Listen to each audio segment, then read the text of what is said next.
Sometimes when I try to look back at where my life started to break, I feel a cold fear sitting in my chest. What I am about to share is the beginning of how my world cracked open in a way I never expected. If you stop reading now, you may never understand how a simple decision almost destroyed me before it saved me. Before I continue, tell me in the comments where you are watching or reading from. I want us to stay connected as one family so we can pray for one another. My name is Rahim Yusuf, and the year was 2016. I was 17 years old, young enough to obey everything without question, but old enough to feel the weight of things I could not explain. I grew up in a community where belief was not a choice. It was the air we breathed. People didn't tell you what to believe. They expected you to already know.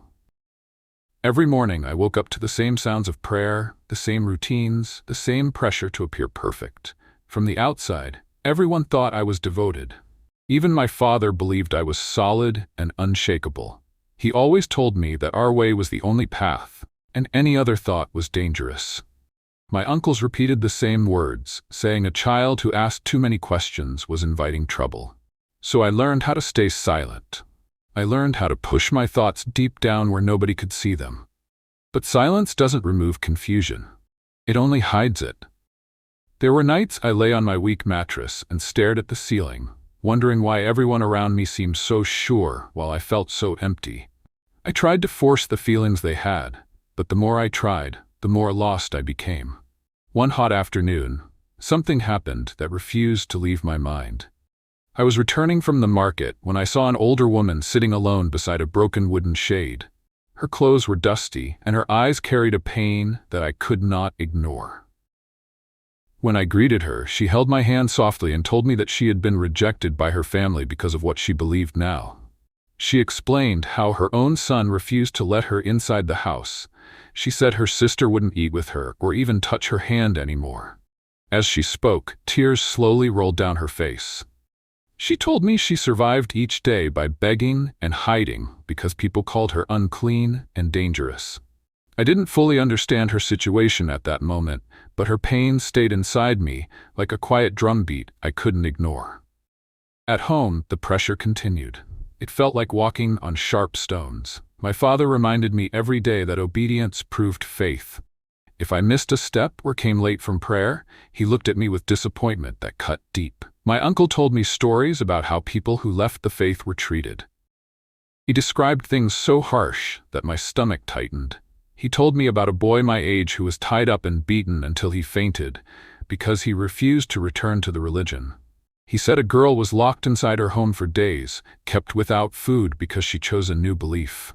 I listened, pretending to be unbothered, but inside, fear rose like smoke. I wondered what would happen if one day I began to think differently too. Would my own family hurt me? Would they punish me the way he described? Everything began when my cousin, Idris, noticed how distracted I had become. We were in the compound, sweeping dry leaves. The sun was hot, and the dust in the air made my throat dry. Idris watched me for a long time, and then he asked me why I had been acting different. He did not say it in a gentle way. He said it with suspicion, as if he already believed something was wrong with me. He told me that he heard I had been seen talking with the old woman who had been rejected by her family. He said people in the area were beginning to talk. My hands froze when he said it. I felt my heart jump. I knew the old woman was hated because of her belief. I knew many people saw her as a warning of what happens to someone who steps out of the path. Idris told me that he hoped I was not allowing her to confuse me. He said our family had no space for anyone who acted strange. His words felt like a rope tightening around my chest. Later that evening, my father called me into the house. He sat on the mat, his face hard and unreadable. My mother stood behind him with her hands squeezed together. My father told me he heard something troubling. He said someone reported that I had been asking too many questions about our faith. He also said a neighbor told him I had been standing with the rejected woman, listening to her stories. My father said this kind of behavior was dangerous and shameful. I felt my whole body shaking. I wanted to defend myself, but the fear inside me locked my voice. He continued speaking, telling me that a boy who entertains wrong thoughts can easily become a disgrace to his family. He said people like that end up bringing judgment upon their homes. While he talked, his eyes were cold, and I could feel anger building up inside him. That night, when I tried to sleep, I could not. Every sound made me anxious. I kept thinking about the stories I had heard, stories of boys beaten, locked up, or even chased away because their hearts changed. I wondered if I was becoming one of those boys without even meaning to. The next morning came with a storm I did not expect.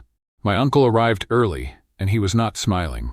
He called me outside and told me he wanted to test something. He asked me questions about our belief, and when I hesitated even a little, he told me my silence was suspicious. He said he sensed rebellion in me. Before I could think or breathe, he slapped me across the face. The sound rang inside my head. He told me this was only a warning because a stubborn heart needed early correction. I felt tears burning behind my eyes, but I held them back. Showing weakness would only make things worse. My father came out and saw me holding my cheek. Instead of defending me, he told me that I deserved more if I was truly letting confusion enter my heart. He said a son who disrespects his faith disrespects his blood. My mother stood at the door crying quietly, but she said nothing. Her silence hurt me more than the slap. For the next few days, my movements were watched. My phone was taken. My father told me he would not allow me to walk freely until he was certain I was not being influenced by outsiders. He made me stay inside the house, studying religious texts for hours. My uncle came often and told me stories of people who were punished for leaving the faith. He described the pain they went through, the beatings, the shame, the rejection. He told me this was what awaited anyone who brought dishonor to the family name. I felt trapped. Every door around me looked open, but every direction felt like danger. The fear grew stronger each day. I was only 17, yet I felt like I was carrying a mountain on my back. My mind was full, my body was weak, and my heart felt like it was breaking. One night, when everyone was asleep, I sat by the small window in my room. The moonlight was falling on the ground outside, and everything looked calm, so calm that it felt cruel. I wondered why the world looked peaceful while my life felt like it was falling apart. I wondered why a simple question inside me could bring so much trouble. That was the night I realized something painful. My life was no longer mine. My thoughts were no longer safe. My heart was on trial, and the people judging me were the people I trusted the most. This was the turning point. The moment I understood that the road ahead of me would not be easy. The moment when fear became my daily companion. The moment everything inside me started to change. The morning started like any other, but something felt strange the moment I stepped out of my room. The air was too quiet, like the whole house was holding its breath. I walked into the compound and found almost everyone already gathered. My father, my uncle, my cousins, and 2 neighbors I had never seen inside our home before. Their faces were serious, and their eyes kept turning toward me, as if they had been waiting for me to appear. My stomach tightened. I felt danger before anyone even spoke. My father told me to sit on the ground in front of them. His voice was sharp, and he did not look at me with the softness of a parent. It was the cold stare of someone judging a stranger. My uncle stood behind me. He placed his hand on my shoulder, not gently, but firmly, in a way that made escape feel impossible. My father told me that they had discovered something new about me. He said one of the boys in the neighborhood claimed he heard me speaking with the old rejected woman again.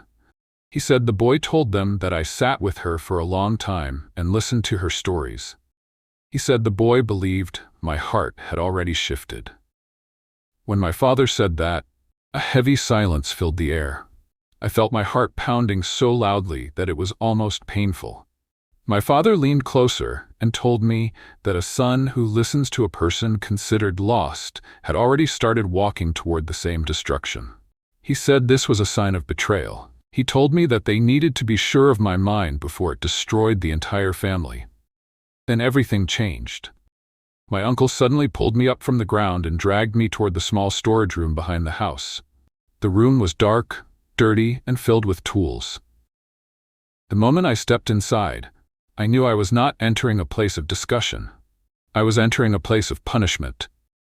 He pushed me against the wall, and asked me to explain why I was acting suspicious. His face was angry, his hands shaking. He told me that confusion was a sickness, and that sickness needed to be beaten out before it grew stronger. Before I could say a word, he hit me.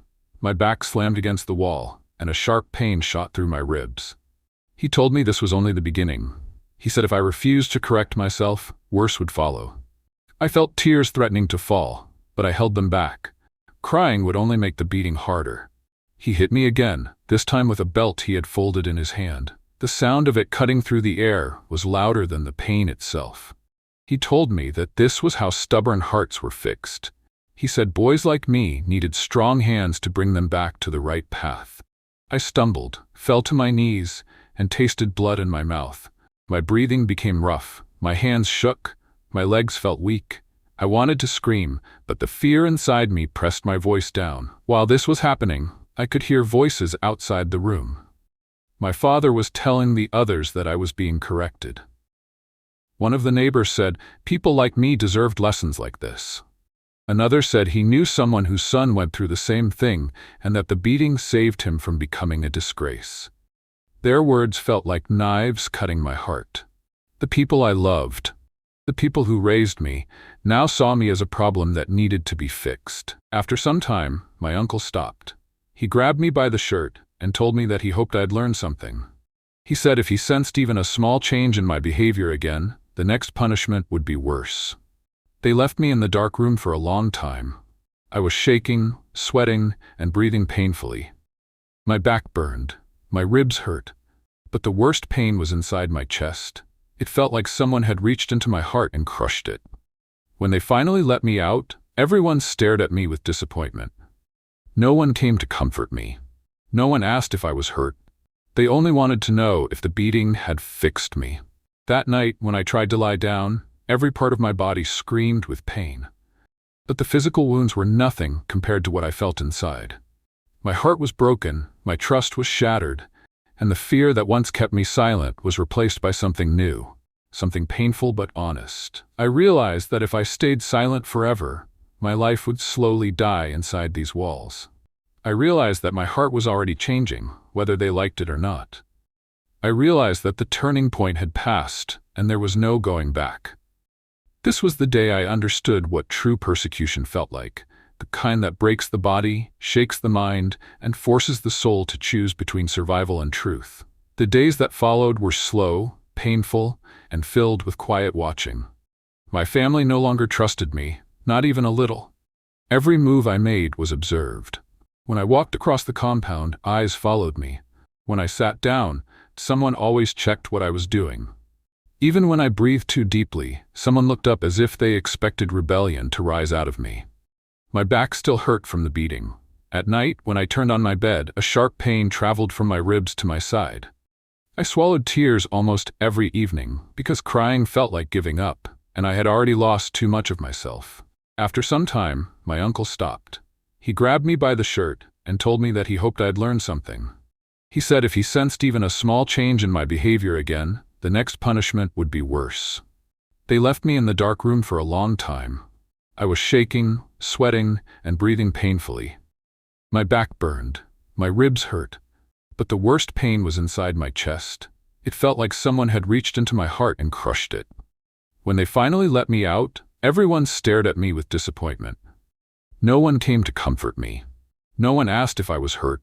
They only wanted to know if the beating had fixed me. That night, when I tried to lie down, every part of my body screamed with pain. But the physical wounds were nothing compared to what I felt inside. My heart was broken, my trust was shattered, and the fear that once kept me silent was replaced by something new, something painful but honest. I realized that if I stayed silent forever, my life would slowly die inside these walls. I realized that my heart was already changing, whether they liked it or not. I realized that the turning point had passed, and there was no going back. This was the day I understood what true persecution felt like, the kind that breaks the body, shakes the mind, and forces the soul to choose between survival and truth. The days that followed were slow, painful, and filled with quiet watching. My family no longer trusted me, not even a little. Every move I made was observed. When I walked across the compound, eyes followed me. When I sat down, someone always checked what I was doing. Even when I breathed too deeply, someone looked up as if they expected rebellion to rise out of me. My back still hurt from the beating. At night, when I turned on my bed, a sharp pain traveled from my ribs to my side. I swallowed tears almost every evening because crying felt like giving up, and I had already lost too much of myself. My father became stricter. He made me sit beside him for long hours, listening to lessons he believed would correct my mind. He told me that confusion was like fire. It started small but destroyed everything if left unchecked. He said if he sensed anything strange again, he would take stronger actions. Every word he said felt like a chain tightening around my neck. My mother also changed. She avoided my eyes most of the time. When she looked at me, her face showed sadness, but also fear. Fear of what I might become. Fear of what the family might do to me. Fear of the shame that might fall on them. She never touched me, never hugged me, never asked if I was okay. Her silence hurt in a way I cannot explain. One evening, something happened that pushed me even closer to the edge. A group of men from the neighborhood came to the house. They said they wanted to speak to my father about the issue. They sat outside and talked for a long time. I heard their voices from my room, low but heavy. One of them told my father that boys who asked too many questions needed to be reshaped early. Another said families must take hard steps if they didn't want to lose control. Someone else said he knew a boy who was locked inside a room for 2 weeks until he agreed to correct his thinking. I sat on the floor listening, my heart pounding. My palms were sweating. My whole body felt hot even though the night air was cool. That moment, I understood something dangerous. They were planning something for me. Later that night, my cousin Idris came into my room without knocking. He closed the door and stared at me with eyes full of anger. He told me that he believed I was becoming a problem. He said the family would not allow shame to enter their home through me. He warned me that if I did not change soon, they would be forced to take action that I would not like. His voice was sharp, his face tight, and his words filled my chest with a cold fear I had never felt before. When he left, I sat alone in the darkness, shaking. My breath came fast, and for a moment, I felt like the room was closing in on me. I knew the next punishment would not be small. The next correction would not be a slap or a belt. It would be something deeper, something meant to break me completely. That night, I could not sleep. I sat by my small window and watched the moon stretch across the sky. The world outside looked peaceful. Children still laughing far away, someone frying food, a neighbor closing his shop. But inside my heart, everything was chaos. I felt like a prisoner waiting for a sentence. Then something happened that changed me forever. Around midnight, I heard soft tapping outside my window. When I looked out, I saw the old rejected woman, the same one who had been beaten, chased, insulted. She stood there with her weak frame, holding a small scarf around her shoulders. She beckoned me quietly. I was shocked that she even had the strength to walk at that hour. I sneaked out through the back door. When I reached her, she placed her hand on my shoulder gently. Her hand was warm, comforting, something I had not felt in many days. She looked at my bruises and touched my cheek softly. She did not need to say anything about what had happened. Her eyes already showed she understood. She told me that she had heard from someone that my family was planning to restrict me further. She said she knew their methods because she had lived through worse. She warned me that if I stayed, the punishment might break me beyond repair. She told me that the moment a person's heart begins to search for truth, danger follows, but also freedom. Her words touched a place deep inside me, a place I had been afraid to look at. She told me something that made my throat tighten. She said suffering is heavy, but losing yourself is heavier. She said she saw the same fear in my eyes that she once saw in her own when her family turned against her.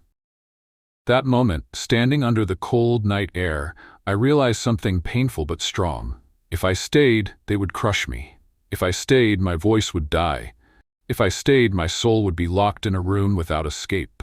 The old woman squeezed my hand and told me that walking away is difficult, but sometimes it is the only path to life. I went back to my room with my heart shaking. My mind was full, my body was weak, but for the first time, I felt a small spark inside me. A spark of courage. tiny but real. I lay on my bed and stared at the ceiling, understanding something clearly for the first time. The chains that held me were breaking. But breaking chains always hurts. I knew that soon, very soon, I would have to make a decision that could change my life forever. Everything started the night my uncle discovered that I had been meeting secretly with a small group of believers. I had tried so hard to hide it, slipping out when everyone was asleep, pretending I was going to study at a friend's house, and keeping my little Bible folded deep inside my clothes. But one evening, as I returned home, I found him sitting outside with my bag placed beside his feet. His face carried that heavy, cold silence that told me everything without a single word. He later told me that someone in the neighborhood revealed to him what they saw. Someone had seen me enter the small room where the group met. Someone had seen me praying. Someone had whispered what I thought was hidden. He said he felt betrayed by me, and he revealed that I had brought shame to the family. My heart pounded so fast that I thought it would burst. That night, the house did not feel like a home. I remember the walls looking darker and the air heavier. My uncle asked questions I had no strength to answer. When I stayed silent, things grew worse. He showed me anger I had never seen before. At one point, he told me that if I wanted to follow this new path, then I should be ready to face the consequences that came with it. His voice trembled with disappointment, and I could see tears in his eyes. Not of sadness, but of deep anger mixed with fear of what others might say about him. The following morning, everything escalated. My cousins blocked the door and kept me from leaving. They searched my things, and when they found the little Bible, they threw it on the floor and stepped on it. One of them told me that I was no longer one of them, and that choosing to walk this path meant choosing suffering. They showed me a rope and hinted at terrible things that could happen if I tried to run away again. My legs shook so badly that I thought I would collapse. In the days that followed, they watched me like a prisoner. They refused to let me go to school. They hid my phone. They kept the windows locked and the doors bolted. I could hear them whispering about sending me away to a place where stubborn people are corrected. Someone said they wanted to clean my mind. Someone else said they would force the old belief back into me whether I liked it or not. Every night, I prayed silently in my heart. Sometimes I cried until morning. Sometimes I pressed my ear against the window, hoping to hear the sound of other people, just to feel human again. The worst moment came 2 days before I escaped. My uncle brought a man I had never seen before. He told me that this man had experience dealing with people like me. The man looked at me with stern eyes and told my uncle that he would help remove whatever had changed me. When he touched my shoulder, I felt a fear so deep it made my stomach twist. I knew I could not stay another night. That same evening, while everyone slept, I managed to unlock the back door with a thin piece of metal I found earlier. My hands were shaking so much that I almost dropped it. The moment the door clicked open, I felt like my heart jumped into my throat. I slipped out and ran into the dark street without looking back. The night air hit my face, cold and sharp, but it felt like freedom. I kept running until my legs burned and my chest felt like fire. I found shelter with the same believer who had once told me that following truth sometimes attracts storms before peace. She told me that I was safe and that she would not let anyone hurt me again. For the first time in days, I slept without fear. Sometimes I think about what would have happened if I had stayed in that house. Sometimes I imagine the rope, the locked doors, the quiet threats, and every time I remember, tears gather in my eyes, not because of the pain, but because I survived what many do not survive. As I end this chapter, I want to encourage every Christian around the world. Please pray for those who are suffering because of their faith. Pray for those who are locked away, rejected, beaten, or silenced because they chose to follow Christ. Your prayers carry strength that many of us never had on our own. And if you are reading this and you feel far from God, if you want forgiveness, peace, or a new beginning, you can talk to Him now. Say this from your heart. Lord Jesus, I come to you today. I know I have sinned, and I ask for your mercy. I believe you came to save me. Please forgive me and make me new. From today, I choose to follow you. Thank you for saving me. Amen. If you prayed that, know that heaven heard you, and your journey has just begun.